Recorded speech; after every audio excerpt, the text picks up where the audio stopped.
Good morning, everyone. Welcome to your second lecture of the English module. जैसा कि आप सब जानते हैं 27 जनवरी से हमने ये इंग्लिश का जो मॉड्यूल है स्पार्क इंस्टीट्यूट जम्मू की तरफ से जो आपके फ्री लेक्चर सीरीज़ का पार्ट है उसको स्टार्ट किया था. सो इन कंटिन्यूएशन ऑफ दैट आज ये जो है आपका सेकेंड लेक्चर है. सो कल हमने नाउन्स पढ़ना स्टार्ट किया था एंड उसी टॉपिक को जो है हम आगे आज लेकर जाएंगे.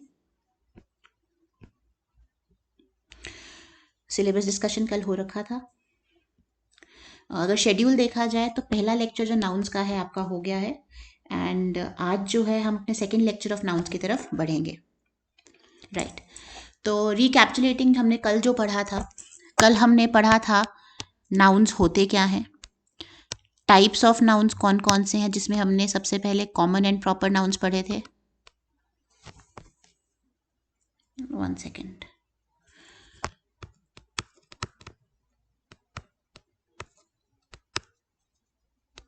उसके बाद हमने काउंटेबल अनकाउंटेबल का कॉन्सेप्ट पढ़ा था. काउंटेबल अनकाउंटेबल में ही हमने फाइनाइट और इनफाइनाइट नाउन्स के बारे में पढ़ा था. देन हमने एब्स्ट्रैक्ट एंड कॉन्क्रीट नाउन्स के बारे में पढ़ा था, फॉलोड बाय कलेक्टिव नाउन्स क्या होते हैं. एंड मैंने थोड़ी बहुत आपको एक्सरसाइजेस 5-6 सेंटेंसेस दिए थे जहाँ पे मैंने आपको कहा था कि आप आइडेंटिफाई करेंगे कि ये कौन कौन सी कैटेगरी ऑफ नाउन्स को बिलोंग करते हैं. And yesterday I ended the lecture with certain rules जो आपको हमेशा गोल्डन रूल्स जो आपने याद रखने हैं. पहला रूल था कि हर एक सेंटेंस में कुछ ना कुछ एक्शन हो रहा होगा, कुछ ना कुछ काम हो रहा होगा, कुछ ना कुछ क्रिया हो रही होगी, जिसे इंग्लिश में वर्ब कहा जाता है. ये जो वर्ब है it can B physical, mental या फिर स्टेट ऑफ बीइंग. देन आपकी दो तरह की वॉइसेस जो है आपको इंग्लिश में देखने को मिलती है. एक है आपकी एक्टिव वॉइस और दूसरी है आपकी पैसिव वॉइस. एक्टिव वॉइस में क्या होता है, आपका एक वर्ब तो होता ही होता है and there is somebody who is performing that verb. There is a who और वॉट जो कि एक्शन कर रहा होता है. उस डूअर ऑफ द एक्शन को सब्जेक्ट कहते हैं और जिस चीज के ऊपर एक्शन की जा रही होती है उसे ऑब्जेक्ट कहते हैं. राइट. पैसिव वॉइस में उल्टा हो जाता है. यहाँ पर आपका जो ऑब्जेक्ट है वो सब्जेक्ट बन जाता है और सब्जेक्ट ऑब्जेक्ट. जब हम एक्टिव पैसिव वॉइस पर आएंगे, जब हम वॉइस डिस्कस करेंगे वहां पर ये चीज़ और अच्छे से क्लियर होगी. ये तो एक मैंने कल एक ओवरव्यू दिया था चीज़ों का, तो इसी को जो है हम आगे कंटिन्यू करेंगे. राइट. तो let us start with today's lecture. तो स्टार्ट करने से पहले मैं आपको 2 सेंटेंसेस दे रही हूँ. मैं कहती हूँ Tom through a stone. Tom ने स्टोन, एक पत्थर जो है फेंका. और एक दूसरा सेंटेंस दे रही हूँ, the horse kicked the boy. Right. अब इन दोनों सेंटेंसेस में आप मेरे लिए जो क्रिया हो रही है, जो काम हो रहा है, जो एक्शन हो रहा है, जो वर्ब हो रहा है वो रिकॉग्नाइज करिए. पहले सेंटेंस में जहां पे टॉम थ्रू अ स्टोन लिखा है, threw which is a form of throw, past form है थ्रो की, ये आपका वर्ब है. और दूसरे सेंटेंस में किक्ड जो है, जो किक की सेकेंड फॉर्म है, वो आपका वर्ब है. राइट. अब पहला सेंटेंस की अगर बात करें तो किसने फेंका है, टॉम ने फेंका है. Who through the stone. मैं अगर आपसे सवाल करूं कि स्टोन किसने फेंका है, फेंकने वाला कौन था, ये एक्शन को करने वाला कौन था, ये वर्ब परफॉर्म करने वाला कौन था, तो वो था टॉम. तो टॉम जो है मेरा सब्जेक्ट बन जाता है. ठीक है. और अगर मैं पूछूं what did Tom throw, Tom ने क्या फेंका, तो आप बोलोगे एक पत्थर फेंका. तो ये जो है रिसीवर ऑफ द एक्शन बन जाता है, जिसके ऊपर एक्शन करी जा रही है, जिसके ऊपर वर्ब किया जा रहा है, तो ये बन जाएगा आपका ऑब्जेक्ट. राइट. सिमिलरली दूसरे सेंटेंस में आपका वर्ब आपने रिकॉग्नाइज किया था किक. हु किक्ड, किसने किक मारी, हॉर्स ने किक मारी. तो हॉर्स क्या हो गया, सब्जेक्ट हो गया. whom did the horse kick, horse ने किसे किक किया, हॉर्स ने एक लड़के को किक किया, तो ये आपका क्या बन गया, आपका ऑब्जेक्ट बन गया। अब आपको अगर एक सेंटेंस दिया जाए, उसमें आप वर्ब को करने वाला और वर्ब को रिसीव करने वाला जो है आइडेंटिफाई कर सकते हैं। अगर कर सकते हैं तो coming back to yesterday slide, आप में एक सब्जेक्ट होगा, एक वर्ब होगा और एक एक्शन आपका जो है ऑब्जेक्ट होगा, राइट। अब ये चीज मैं आपको आइडेंटिफाई करना क्यों सिखा रही हूँ, बिकॉज इफ यू रिमेंबर, ये जो थर्ड रूल है यहाँ पर जो बोला जा रहा है कि जो सब्जेक्ट है या जो ऑब्जेक्ट है हमेशा नाउन या प्रोनाउन होगा, इसके अलावा वो दूसरी पार्ट ऑफ स्पीच कोई नहीं हो सकती। तो coming to these examples, Tom क्या नाउन है? हाँ नाउन है, एक प्रॉपर नाउन है, it is a proper noun. Stone क्या नाउन है? Yes, it is a noun, it is a noun, it is a name of a thing, right. Similarly क्या horse noun है? Yes, horse noun है। तो ये horse जो noun है, again ये आपका पर्सन प्लेस में नहीं, ये थिंग में आएगा, ये एक एनिमल है, राइट। सिमिलरली बॉय क्या ये आपका नाउन है? हाँ जी ये नाउन है, लेकिन ये मेरा कॉमन नाउन है। So does it validate my point कि हमेशा जो सब्जेक्ट होगा या जो ऑब्जेक्ट होगा आपके सेंटेंस का, it can be nothing else other than a noun और a pronoun. Pronouns are words जिनको नाउन्स की जगह पे इस्तेमाल किया जाता है। तो अगर मैं बॉय की जगह लिखती the horse kicked him, again him जो है प्रोनाउन है, ही थ्रू अ स्टोन, ही यहां पर प्रोनाउन है, राइट। तो ये बताने का क्या रीजन था, ये बताने का ये रीजन था कि जब भी एक नाउन या प्रोनाउन को एक वर्ब का सब्जेक्ट बनाया जाता है, वर्ब का डूअर ऑफ द एक्शन बनाया जाता है, तब उस नाउन या प्रोनाउन का केस बन जाता है सब्जेक्टिव केस। सब्जेक्टिव केस जिसको नॉमिनेटिव केस भी बोला जाता है। क्या बन जाता है? सब्जेक्टिव केस, जिसको नॉमिनेटिव केस भी बोला जाता है। और हमेशा नॉमिनेटिव केस फाइंड करने के लिए आप वर्ब से पहले क्या लगाएंगे? आप वर्ब से पहले एक सवाल पूछेंगे, हु या व्हाट। किसने किया, किसने किया, तो वो हु जो है इंसान के लिए लगता है और व्हाट जो है आपका थिंग के लिए लगता है। यहां तक क्लियर? किसी को कोई doubt? Anyone having any doubt till here? Anyone having any doubt till here? अगर है तो please write it in the comment section below. Right, just adding a few more slides so that मैं content आराम से लिख सकूं. Right. सो हमेशा nominative case के लिए आप क्या करेंगे? नॉमिनेटिव केस के लिए आप वर्ब से पहले, before the verb,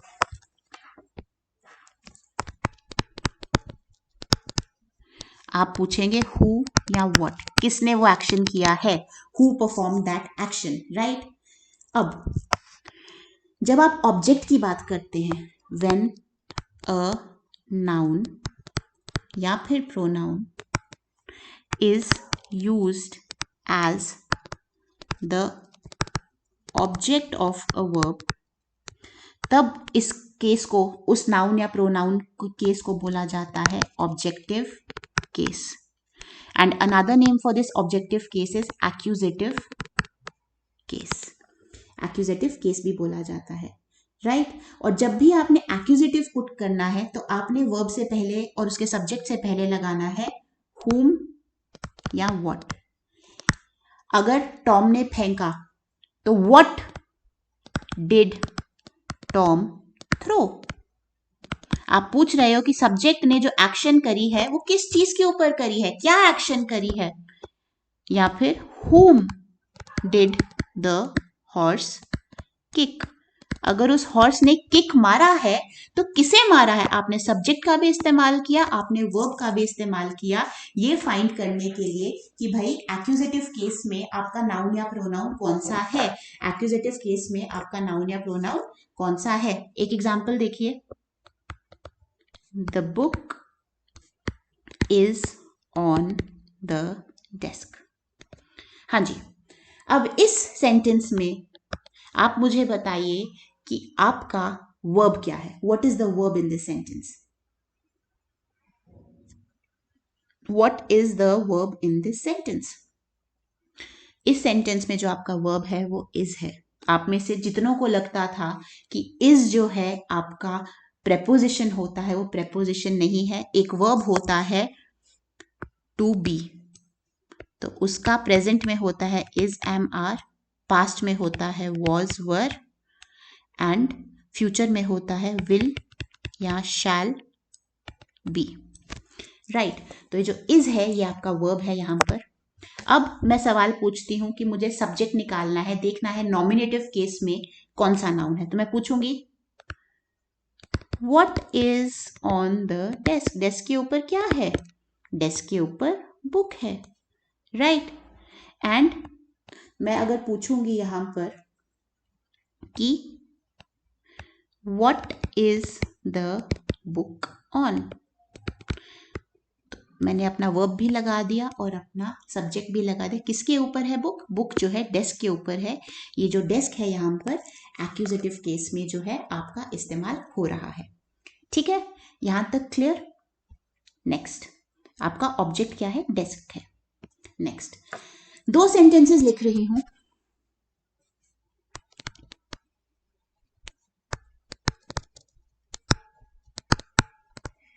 Jack broke the lock.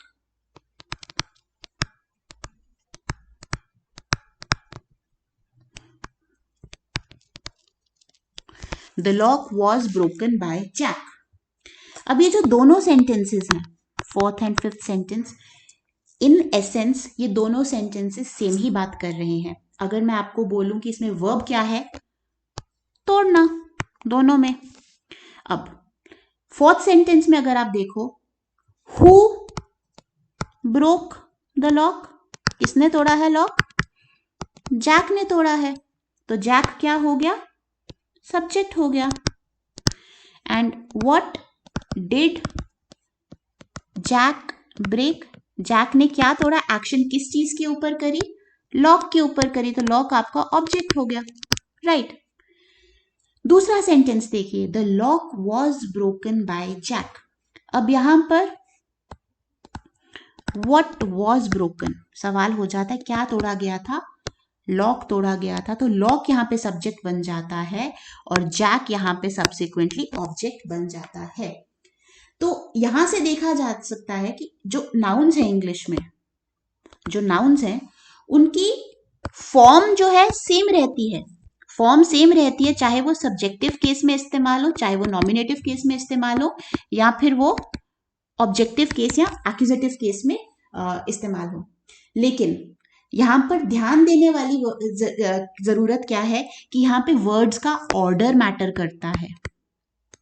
जो वर्ब से पहले आ रहा है वो हमेशा नॉमिनेटिव केस में रहेगा, और जो वर्ब के बाद आ रहा है वो हमेशा एक्यूजेटिव केस में रहेगा। सो बिफोर द वर्ब जो आ रहा है that will always be nominative case, and after the verb जो आ रहा है that will always be your accusative case. Right, verb से पहले क्या आ रहा है? नॉमिनेटिव केस आ रहा है, और वर्ब के बाद क्या आ रहा है? आपका एक्यूजेटिव केस आ रहा है। तो यहां पर ऑर्डर ऑफ द वर्ड्स है वो मैटर करता है। It is distinguished by the order of the words और by the sense of those words. So this was a thing which you need to remember. ये जो पहला सेंटेंस है ये आपका एक्टिव वॉइस में है, और ये जो दूसरा सेंटेंस है ये आपका पैसिव वॉइस में है। कैसे डिस्टिंग्विश करना है जब एक्टिव पैसिव की एक्सरसाइजेस करेंगे, जब उसको डिस्कस करेंगे तब मैं बताऊंगी। बट फिलहाल के लिए आपने ये देखना है कि ऑर्डर क्या है। जो वर्ब से पहले आएगा वो हमेशा आपका नॉमिनेटिव केस रहेगा, और जो वर्ब के बाद आएगा वो आपका हमेशा एक्यूजेटिव केस रहेगा। ठीक है, नेक्स्ट दो सेंटेंसेस और लिख रही हूं।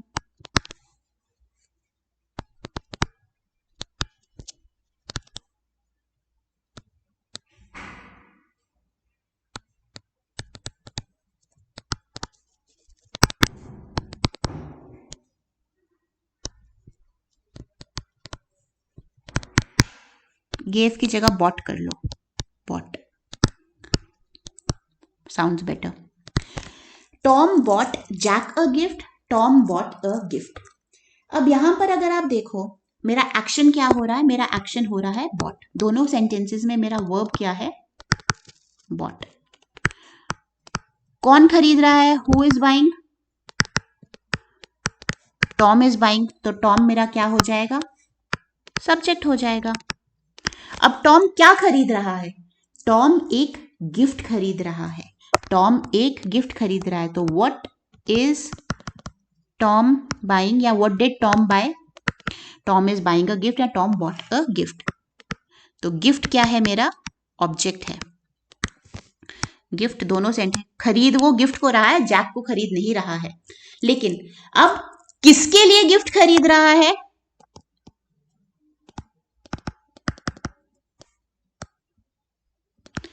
whom did Tom buy a gift? Tom bought the gift for Jack। तो यहां पर अगर आप पहले सेंटेंस में देखो, टॉम जो आपका सब्जेक्ट है उसने एक एक्शन करी। क्या एक्शन करी, बाय करने की। क्या बाय करा, गिफ्ट बाय करा, और किसके लिए बाय करा, जैक के लिए बाय करा, राइट। तो ये जो गिफ्ट है आपका ऑब्जेक्ट है, जैक भी आपका ऑब्जेक्ट है क्योंकि जैक के लिए खरीद रहा है। बट यहां पर आपको ये ध्यान रखना है कि भाई आपका जो गिफ्ट वाला ऑब्जेक्ट है, द गिफ्ट जो आपका ऑब्जेक्ट है वो डायरेक्टली इस एक्शन के साथ रिलेटेड है। वो क्या खरीद रहा है, वो गिफ्ट खरीद रहा है, वो जैक को नहीं खरीद रहा है। इसलिए ये जो ऑब्जेक्ट है इसको डायरेक्ट ऑब्जेक्ट बोला जाता है। और ये जो ऑब्जेक्ट है जिसके पास इवेंचुअली ये गिफ्ट जा रहा है वो आपका इनडायरेक्ट ऑब्जेक्ट है। तो अगर मैं इसको डिफाइन करने की बात करूं, डायरेक्ट ऑब्जेक्ट जो है आपका बेसिकली वो डायरेक्टली आपका लिंक होता है आपके वर्ब के साथ, और इनडायरेक्ट ऑब्जेक्ट जो है वो डायरेक्ट ऑब्जेक्ट को रिसीव करता है। तो बेसिकली यहां पर वर्ब और डायरेक्ट ऑब्जेक्ट के बीच में एक रिश्ता बनता है, और यहां पर डायरेक्ट ऑब्जेक्ट और इनडायरेक्ट ऑब्जेक्ट के बीच में एक रिश्ता बनता है, right. This is about the nominative case and the accusative case. Moving on to the possessive case. Class में बहुत बार पूछती हूं मैं, आप में से जिन्होंने क्लास में पूछा, पोजेशन का मतलब क्या होता है। बहुत एक layman term, I am very possessive about you, I am very possessive about her, this and that etcetera etcetera. तो पोजेशन का मतलब क्या होता है, who can define possession for me. हक जताना, हक जताना, बिलोंगिंगनेस दिखाना किसी चीज की, बिलोंगिंगनेस दिखाना किसी चीज की, उसको पोजेशन कहा जाता है, राइट। तो जब भी आप बेसिकली क्या कर रहे हो, ओनरशिप दिखा रहे हो किसी नाउन की किसी चीज के ऊपर, तो उसको पोजेसिव केस कहा जाता है, और इसका दूसरा नाम है जेनिटिव केस। मैं बोलूं दिस इज टॉम्स कोट, ये जो है टॉम का कोट है। अब यहां पर देखो, ये जो नाउन आपका टॉम लगा है, it has change to Tom's. यहां पर आपने एक अपोस्ट्रोफी एस लगा के टॉम को टॉम्स बना दिया है, टू शो ओनरशिप कि भाई कोट किसका है, टॉम का कोट है। किस चीज के ऊपर ओनरशिप है टॉम की, कोट के ऊपर। तो यहां पर बेसिकली क्वेश्चन आंसर होता है हुज कोट, किसकी चीज है, whose coat is it, this is Tom's coat. तो बेसिकली पोजेसिव जो है आंसर करेगा क्वेश्चन हुज, किसका है, पोजेशन किसकी है, उस चीज के ऊपर हक किसका है। और हमेशा जो ये पोजेसिव केस है, जो जेनेटिव केस है, सिर्फ पोजेशन दिखाने के काम नहीं आता, ये ऑथरशिप, ये आपका ओरिजिन, ये आपका काइंड एक्सेट्रा, ये सब चीजें दिखाने के काम भी आता है। मैं बोलूं मदर्स लव, मदर्स लव या पोजेशन नहीं है, ये काइंड है, राइट। सिमिलरली मैं बोलूं प्रेसिडेंट्स स्पीच, किसकी ऑथरशिप थी उसके ऊपर, प्रेसिडेंट की ऑथरशिप थी, राइट। मिस्टर बीन्स हाउस, घर किसका है, पोजेशन किसकी है, मिस्टर बीन की है। I am going on a weeks holiday, एक हफ्ते की छुट्टी पर मैं जा रहा हूं। तो बेसिकली क्या दिखाता है कि आप एक हफ्ते की holiday which last a week. तो यहां पर पोजेसिव केस में आपको ध्यान देना है कि जब भी आपका नाउन सिंगुलर है, जैसे यहाँ पे टॉम था, सिंगुलर था, तो जो अपॉस्ट्रोफी एस है वो ऐसा ऐड होगा। लेकिन जब भी आपका जो नाउन है वो प्लूरल है, तो वहां पर क्या होगा, पोजेशन जो आपकी अपॉस्ट्रोफी की पोजीशन है वो ऐसे चेंज हो जाएगी। अपॉस्ट्रोफी जो है एस के बाद लगेगा। सिंगुलर में अपॉस्ट्रोफी एस से पहले लगेगा और प्लूरल में अपॉस्ट्रोफी एस के बाद लगेगा। मैं जैसे बोलूं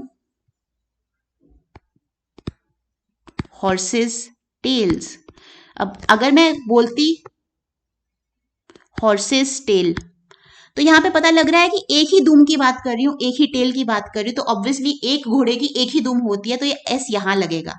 लेकिन जब मैंने टेल्स बोला, मुझे पता लग रहा है कि मैं प्लूरल पूंछों की बात कर रही हूँ, प्लूरल दुमों की बात कर रही हूँ, तो जो अपॉस्ट्रोफी है वो एस के बाद लगेगा। राइट, वो अपॉस्ट्रोफी जो है एस के बाद लगेगा। ये चीजें हैं जो आपने थोड़ा सा ध्यान रखना है। यूजुअली जो आपका पोजेसिव केस है ये आपकी लिविंग थिंग्स के साथ इस्तेमाल होता है, क्योंकि लिविंग थिंग्स ही हैं जो पोजेशन दिखाएंगी, जो ओनरशिप दिखाएंगी। अब मैंने बोला the leg of the table, I hit my foot on the leg of the table, I hit my foot on the leg of the table. इसको मैं ऐसे नहीं बोल सकती, I hit my foot on the tables leg. क्यों नहीं बोल सकती? बिकॉज पोजेशन जो है वो नॉन लिविंग चीजों के साथ नहीं लगता। पोजेशन जो है हमेशा लिविंग थिंग्स के साथ लगता है। लेकिन यहां पर ध्यान देने वाली बात क्या है, sorry, let me just add a few more slides, just let me add a few more slides.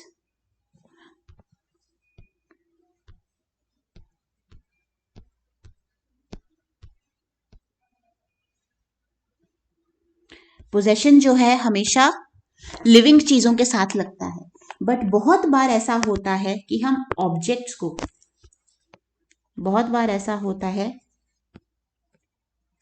कि हम ऑब्जेक्ट्स को पर्सोनिफाई कर देते हैं। पर्सोनिफाई क्या कर देते हैं? उनको एक लिविंग तरह चीज की तरह जो है डील करते हैं उनके साथ। जैसे हम बोले नेचर्स लॉज। अब एज सच नेचर एक नॉन लिविंग चीज है, उसके लॉज नहीं होते, लेकिन हमने उसको पर्सोनिफाई कर दिया, उसको एक लिविंग एंटिटी की तरह कंसिडर किया, इसलिए नेचर्स लॉज हो गया। Duties call, deaths, he was at deaths door, ऐसे बोलते हैं ना, डेथ्स डोर, ये सब चीजें हैं। राइट।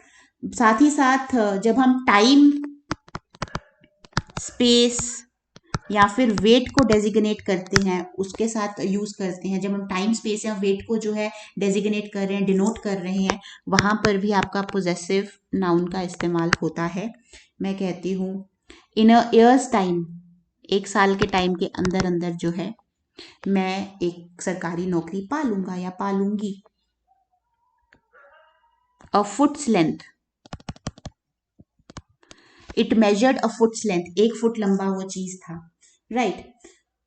तो यहाँ पर आपको जो है ये ध्यान रखना है कि लिविंग चीजों के साथ जो है पोजेसिव नाउन का इस्तेमाल होता है।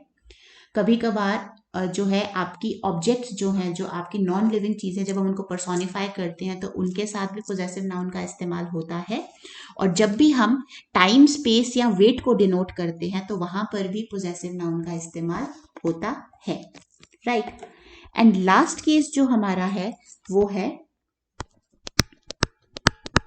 ए पॉजिटिव केस। यहां पर आपने ध्यान देना है, यहां पर आपने क्या ध्यान देना है? सबसे पहला आप एक एग्जाम्पल देखिए।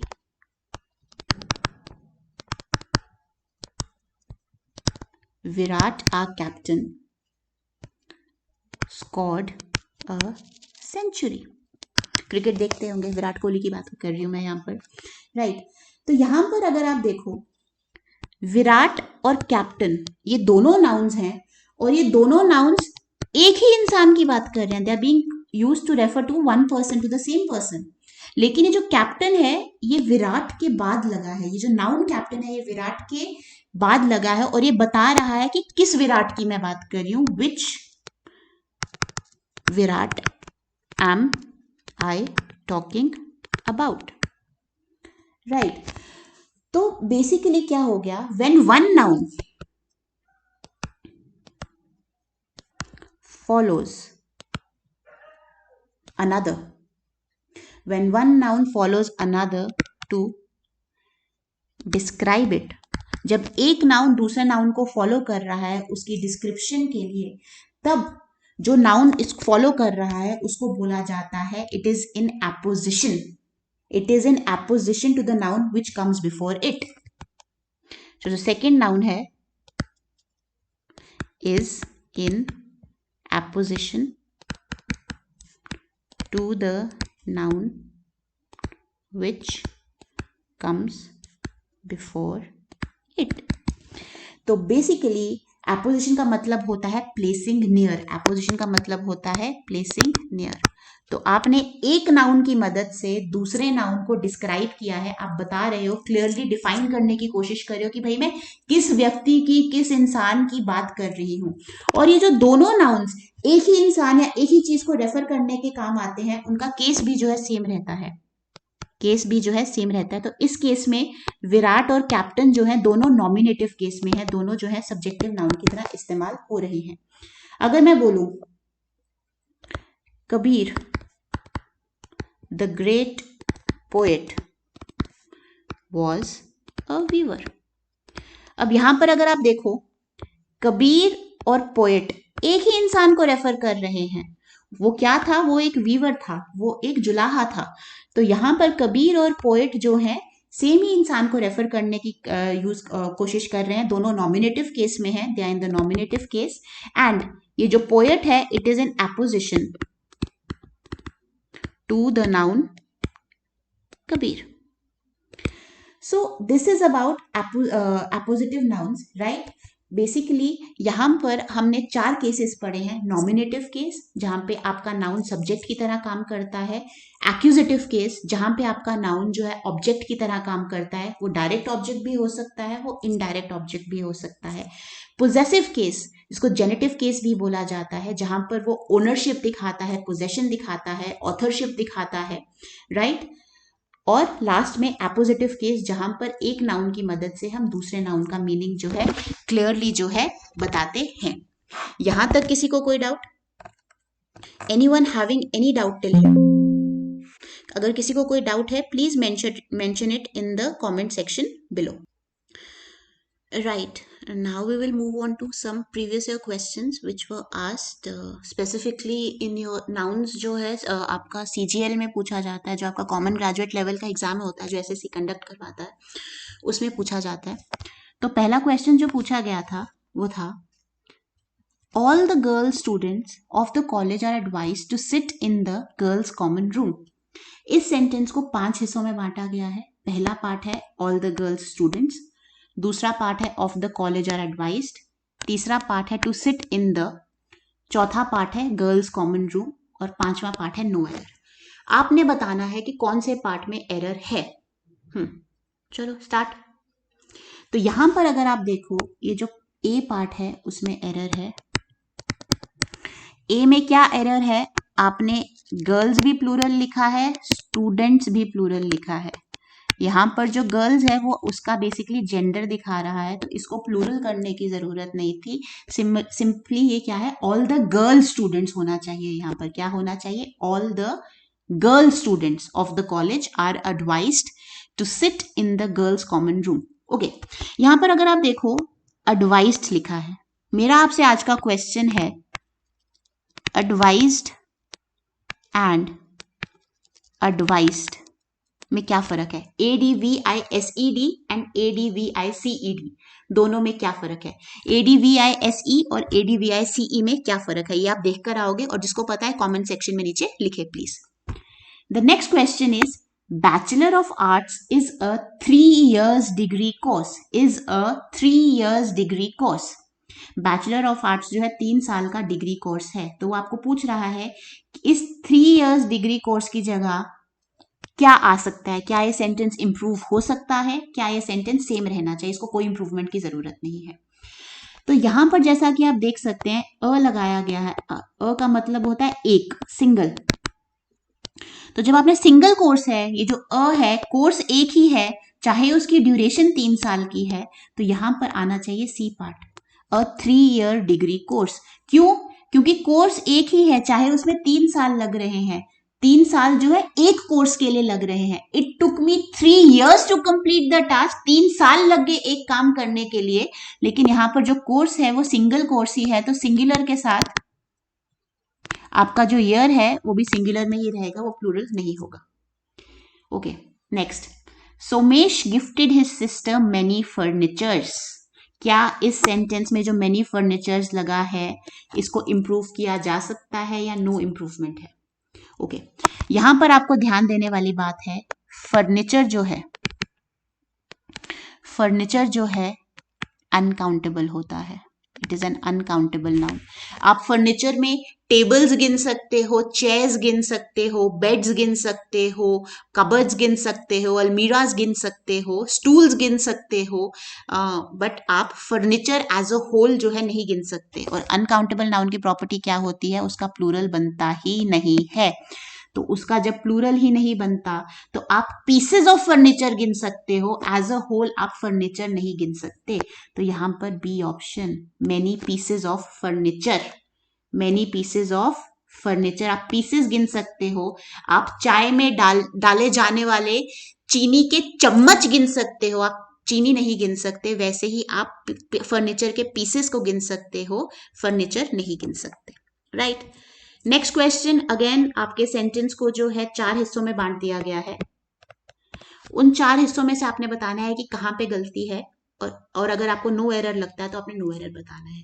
तो सेंटेंस क्या है? The name of part A, part B है सुधाकर्स एंड, पार्ट सी है Abhijit father is Rai Bahadur, D part है नो एरर। तो यहां पर ये जो सेंटेंस है, यहां पर फादर किसके हैं? अभिजीत के भी हैं, सुधाकर के भी हैं, दोनों की अलग अलग पोजेशन है। तो ये सेंटेंस जो है ये सही है बिल्कुल, इसमें नो एरर है, it has no error. Okay, moving on to the next question. Again same चीज, आपने एरर डिटेक्ट करना है। The Indian team defeated the Australian by an innings. Indian team ने ऑस्ट्रेलियन टीम को डिफीट कर दिया एक इनिंग्स में। अब यहां पर आपने टीम के साथ इंडियन तो लगा दिया, यहाँ पे इंडियन जो है एडजेक्टिव का काम कर रहा है, पोजेशन का काम नहीं कर रहा। अगर पोजेशन होता तो यहाँ पर अपोस्ट्रोफी लगा होता, लेकिन यहाँ पर अपोस्ट्रोफी नहीं लगा। यहाँ पे इंडियन जो है एक विशेषण का काम कर रहा है, एडजेक्टिव का काम कर रहा है।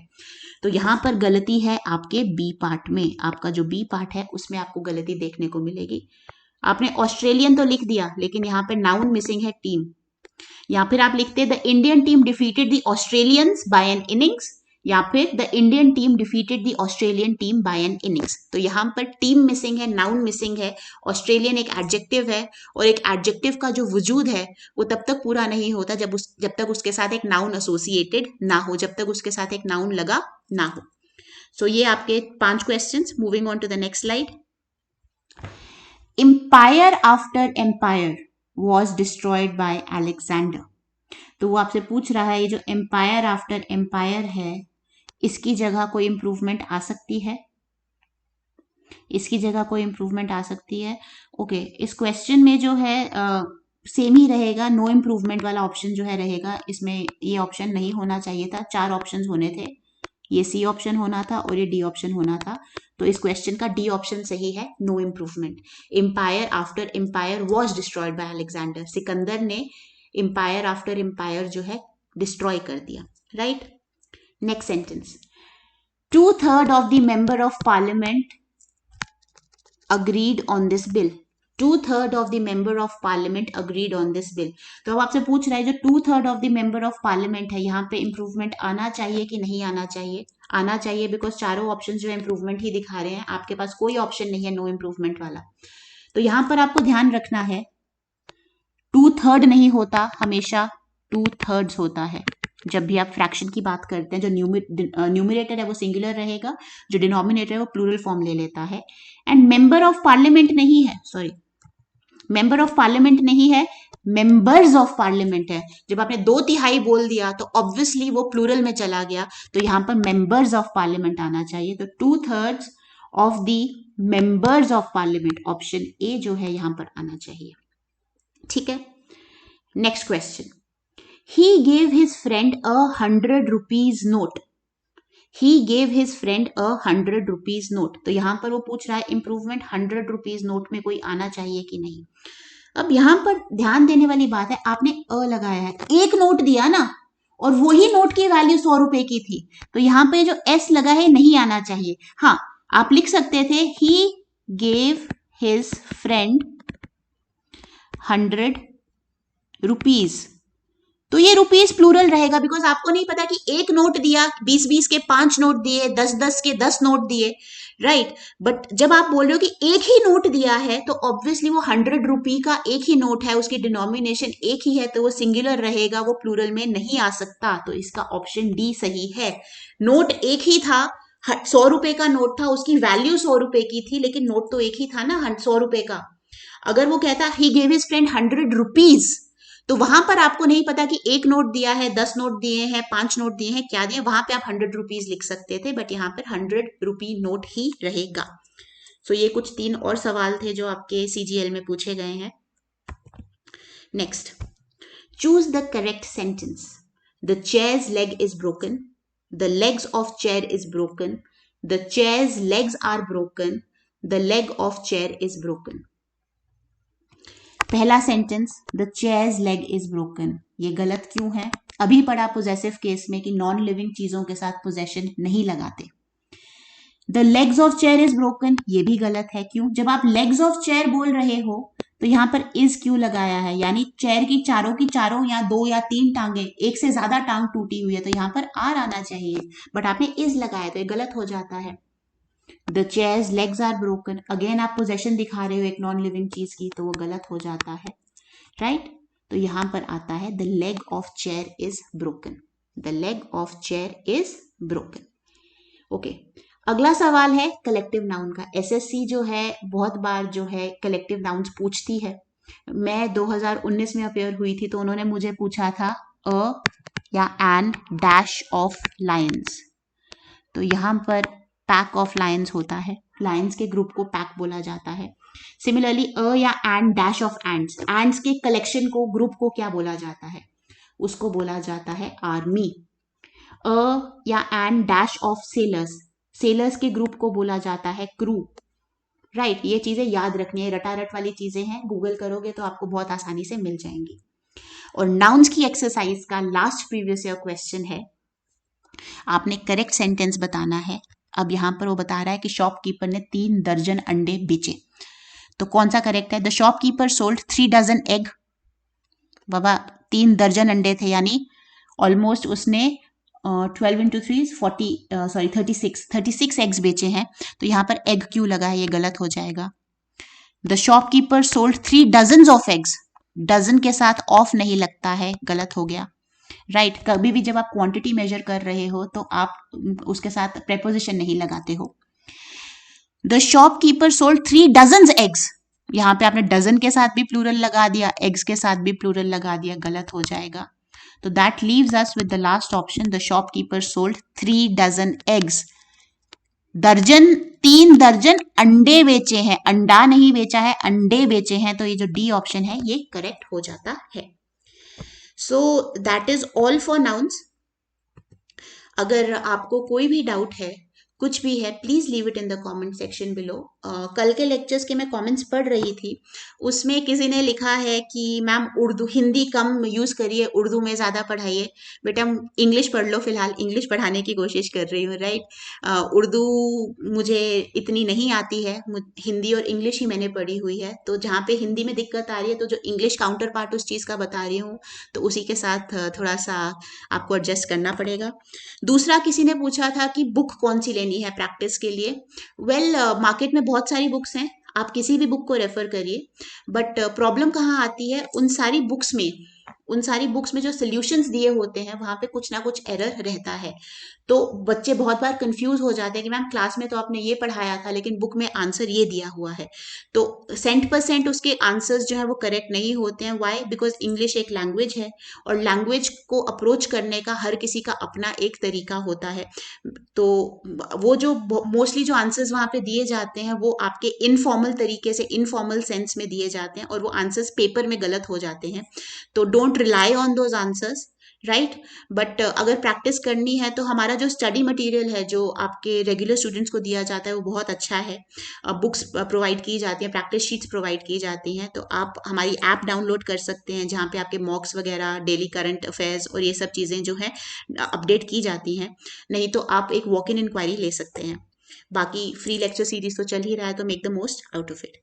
Thank you everyone, have a good day and see you all next Friday and Saturday. ठीक है, नेक्स्ट लेक्चर में हम प्रोनाउन स्टार्ट करेंगे। अगर किसी को कोई भी डाउट है please let me know in the comment section below. Thank you, bye, take care.